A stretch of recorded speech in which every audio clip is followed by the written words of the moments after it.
The Reset Podcast is a show about fresh starts. In business, career, relationships, health, and life in general, sometimes we all go forward to a new square one. Every moment is a new opportunity to begin again, and my guests will tell you how, when, and why they decided to reset their lives. I'm Franklin Taggart. Welcome to the Reset Podcast.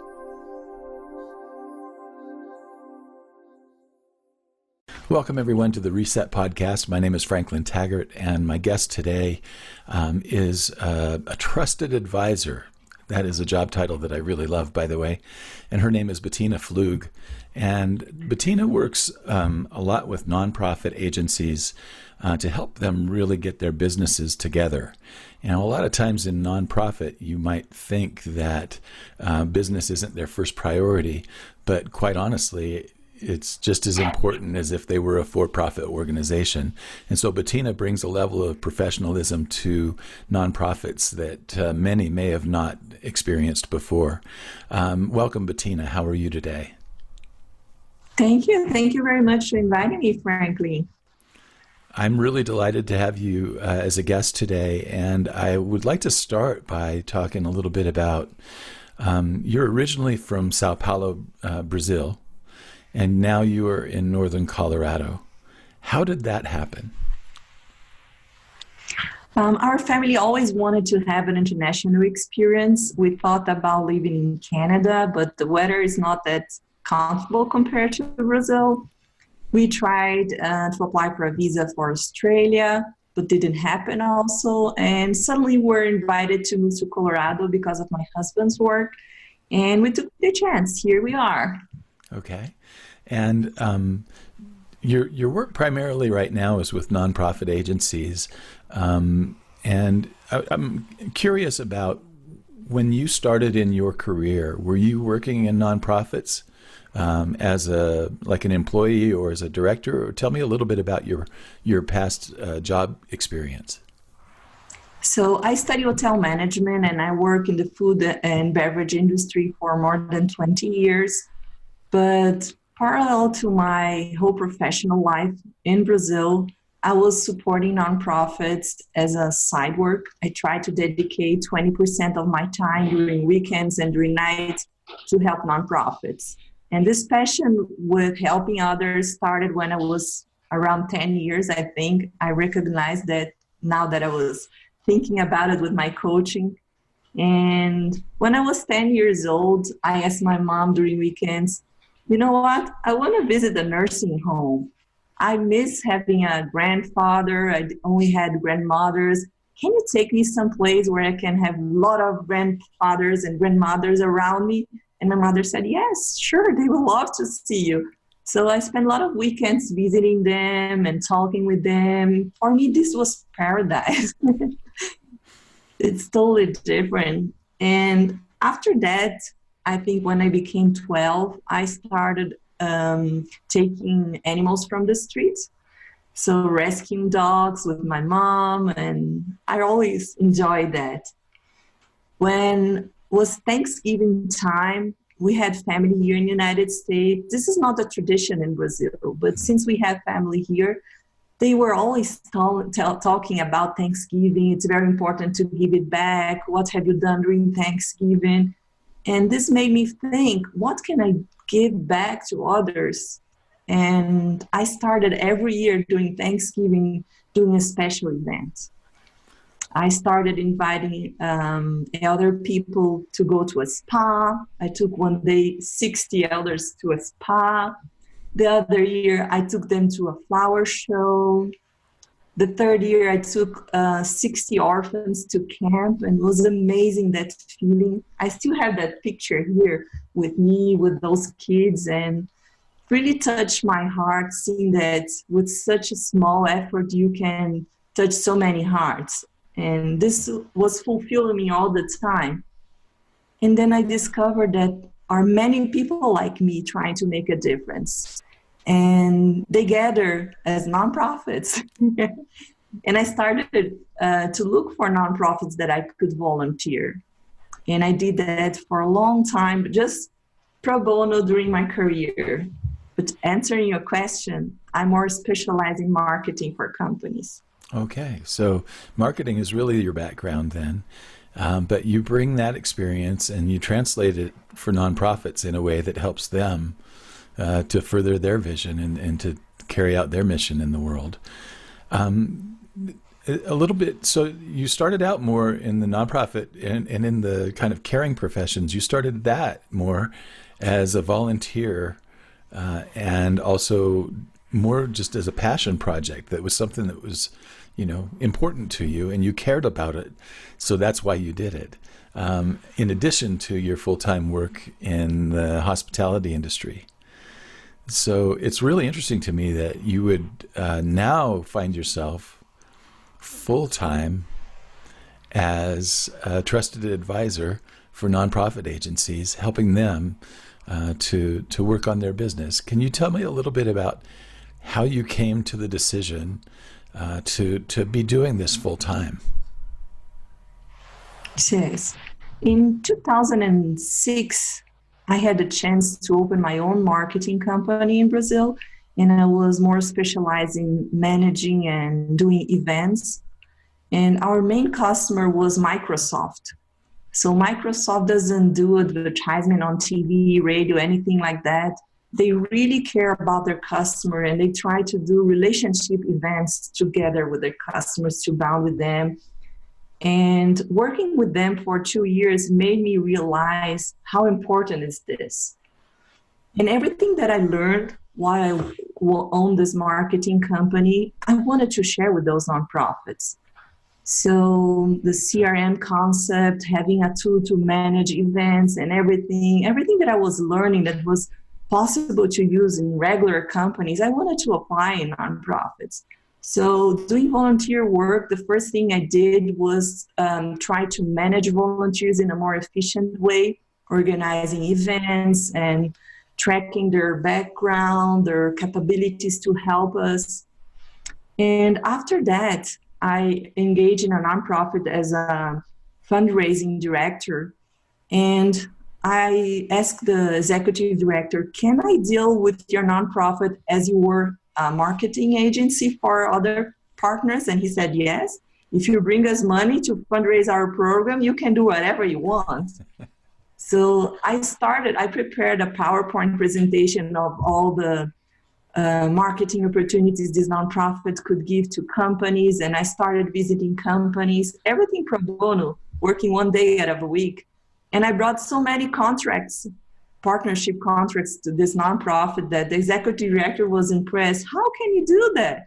I don't know, but now we have to work as a marketing agency here. We need to deliver the return on investment we promised. And it was really engaging and fulfilling seeing this money flow inside an organization, because once you have the funding to do the projects, you can deliver so much. And I felt that something was missing. Mm-hmm. Because when you deal with regular companies and you have employees, you define a marketing strategy and you just ask them and they implement it to you. When you work with volunteers, you have to engage them. It's totally different. Yeah. So I decided to study a little bit about coaching, and I found a very good coaching school that had a program to train people to become facilitators in the third sector. That means not imposing your ideas, but bring the ideas as a collective idea in the organization. And I studied for a whole year to become a facilitator to the third sector. And then I was able to prepare annual planning for a nonprofit who used to deal with homeless people in São Paulo, and train all the volunteers on the annual planning process. Was an amazing experience. And I said, no, it's possible. You can change a whole organization by planning better. And then my family decided to move to the United States. And I said, oh my, it was so good in Brazil. Now I have to start from scratch. What I'm going to do? I didn't have any work experience here in the United States. I didn't have any customer, any contact. I had to start from scratch. But it was really good because I had like 6 months, this period where my family was adapting to live here in the United States, to think about what really matters for me, what made me fulfilled. Tell us a And little I bit more decided to about work that. 100% with nonprofit. Say that again. You decided to do what? I decided to work 100% with nonprofits. Said, Okay. why not? If we do something we love, I think the recognition and the money comes after. And Yeah. I took a decision and did that. Tell everyone that what the name of your company is. Right now, my company name is Cloud2B. We help nonprofits implement SalesForce, but I have a parallel project called Wisdom Important to You that I would like to bring free knowledge, free wisdom for nonprofits. And that's why I plan to start this podcast, where I'm going to have a lot of guests, people that are very experienced in the third sector, and share this knowledge among other nonprofits, share best practice, and bring new ideas for this environment. Well, before we start talking about your podcast, let's talk a little bit about your experience with SalesForce. Now, SalesForce has been around quite a long time, and it's become one of the most recognized systems of business management on every level. In recent years, it's really taken over most of the market for the traditional for-profit sector.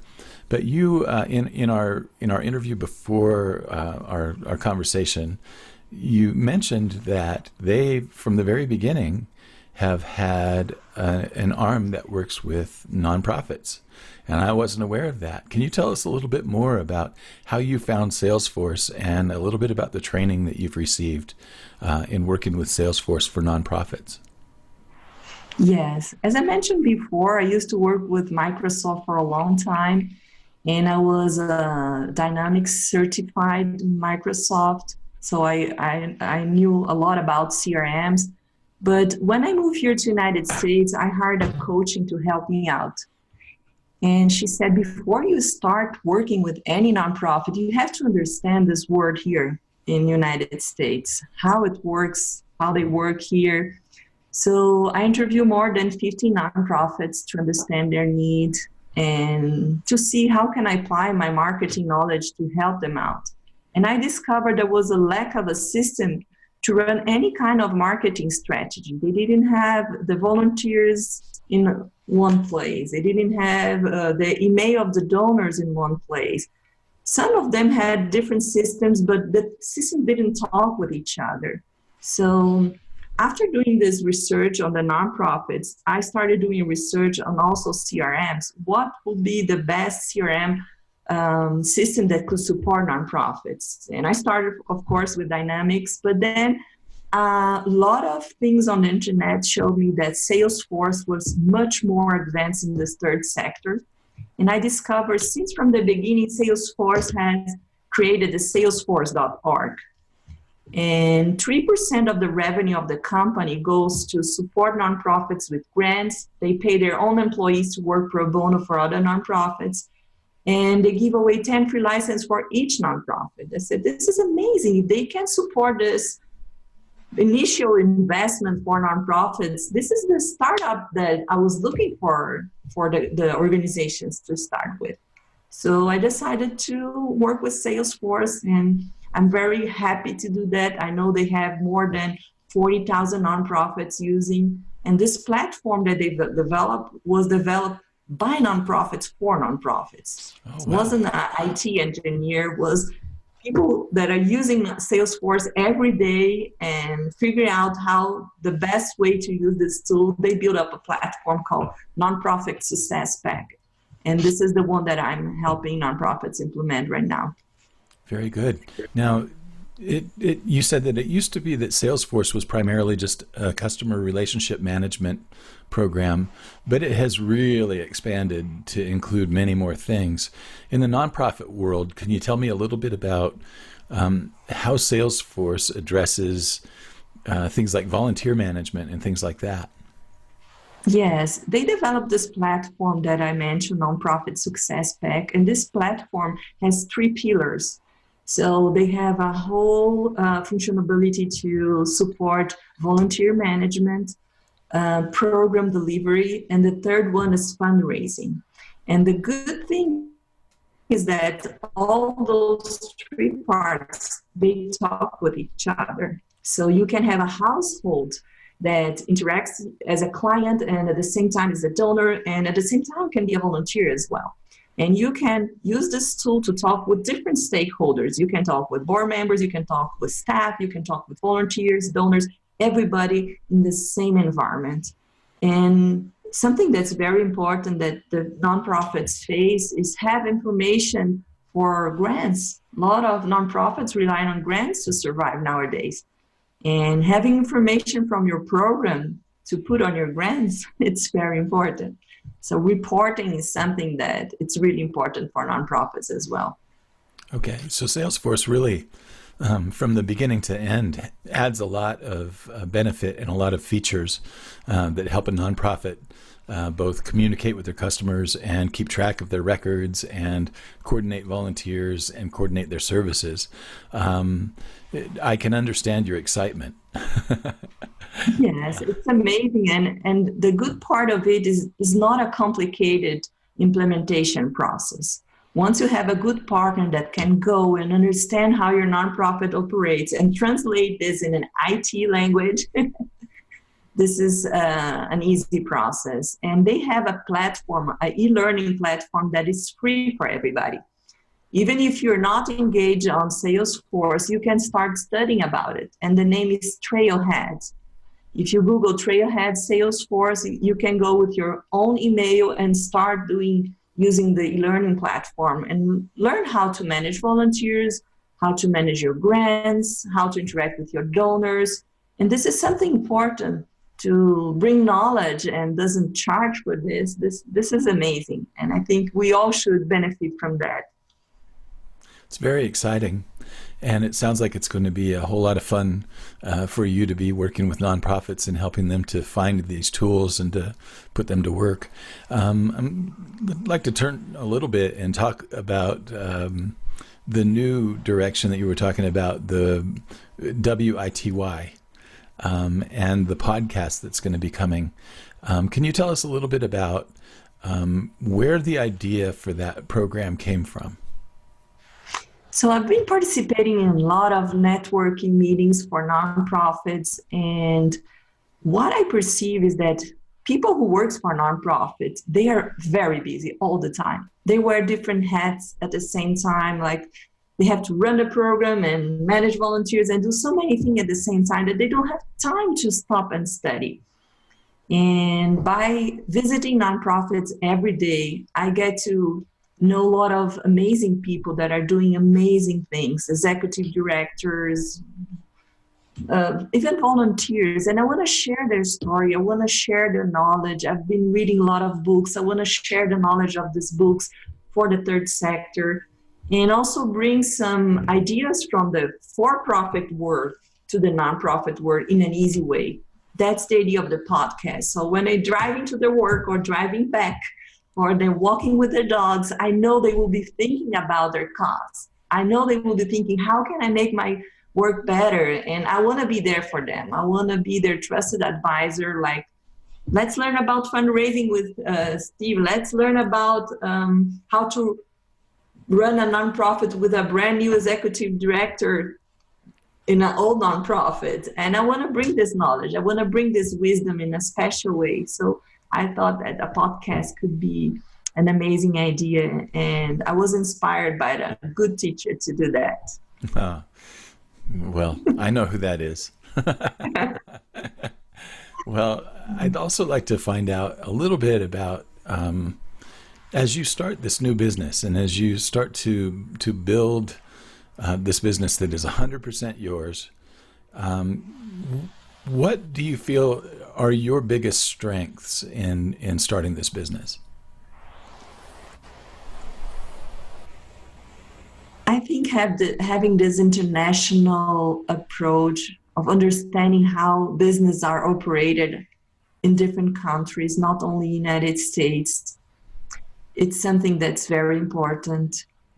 And having the opportunity to work in the past 20 years with for-profit companies and see how they manage their customers, how they engage with the customers to be profitable, and how to run an effective team.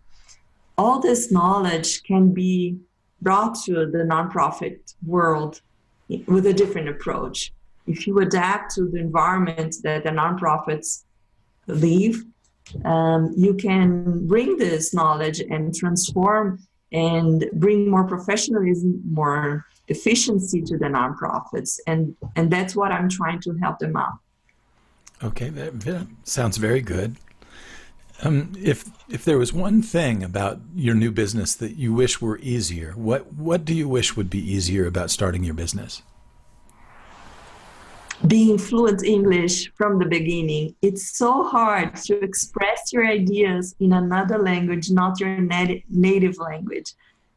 You have all the ideas inside your head, you know how to do it, but sometimes you miss the words, you don't express so professionally, and I think this is the challenge part of my work, trying to be 100%.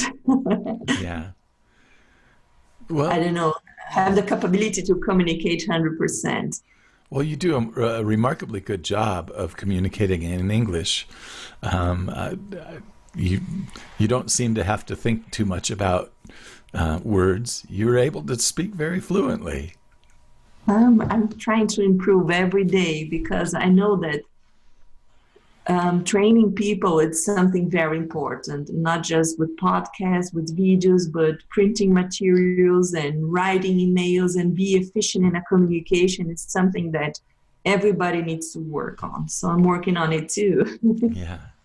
Now, if somebody wanted to get in touch with you to find out more about either the work with SalesForce and, implementing SalesForce with their nonprofit, or if they wanted to find out more, if they wanted to find out more about your podcast and the wisdom side of what you're going to be doing, how would people find you?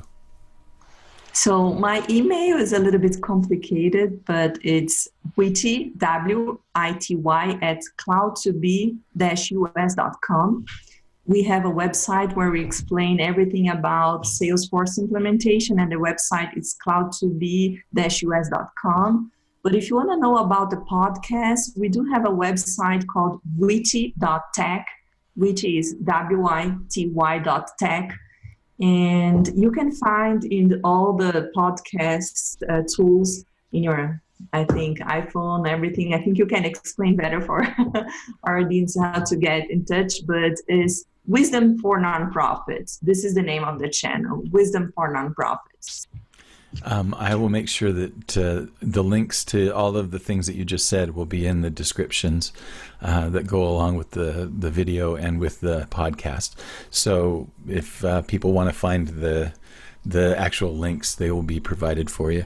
The last question that I have for you is if someone is an executive director of a nonprofit and they are struggling with a particular part of their business, which part of the nonprofit business do you get most excited about? I think I always put myself in the spot of the executive director. If I was running this organization, how can I make it more efficient? So by listening to them and listen to the main people that is working on the organization, what are they struggling with, and understanding, I think we can come up with a plan of how to fix that in long term, but divided in short pieces. For example, let's start with volunteer management. If you have enough volunteers, we'll be able to deliver better our program. Then how to run the program, and then afterwards how to fundraise to maintain the program. Depending on the organization, you can start in different ways. We're working right now with Meals on Wheels in Loveland, and we did an implementation that was really smoothly, but we needed to integrate even CRM with QuickBooks and with Map Anything. So the volunteers were able to deliver the food in a more efficient way. So every nonprofit has their particularities, and it's important for us to deep dive into the organization to understand their needs. And I think having this experience of helping a lot of nonprofits and facilitating the conversation among everybody that's involved, I think this is the key of the success. Yeah. Facilitate and find out what are they struggling. Not all of them are the same, but I think learning with others' mistakes is something very important. That's why I want to bring a lot of executive directors to talk in my podcast. Well, Betina, that sounds wonderful. I think that you're going to do a fantastic job. And I know I've worked in nonprofits in my far distant past. It's been a long time, but I do know that very often the resources that they have available to work with are very, very thin, and they do a lot with a little. And I think that your services will help them even do more and probably find more resources to work with. So I wish you all the best with this project, and I'm excited to hear about your success as you unfold your business. You'll be always my mentor. Thank you, Franklin, for everything. Oh, it's my pleasure, and thank you for being my guest today. Again, WITY.tech is a website where you can find out a little bit more about the Wisdom podcast and some other things that are going on. And I will have the other links for contacting Betina in the description. Thank you, Betina. Thank you very much. Have an amazing weekend. You too.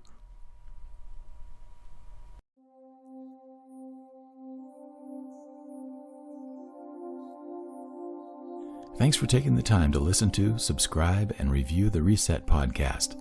The Reset Podcast features interviews, insights, and in-depth reflections that will help you navigate your own fresh start.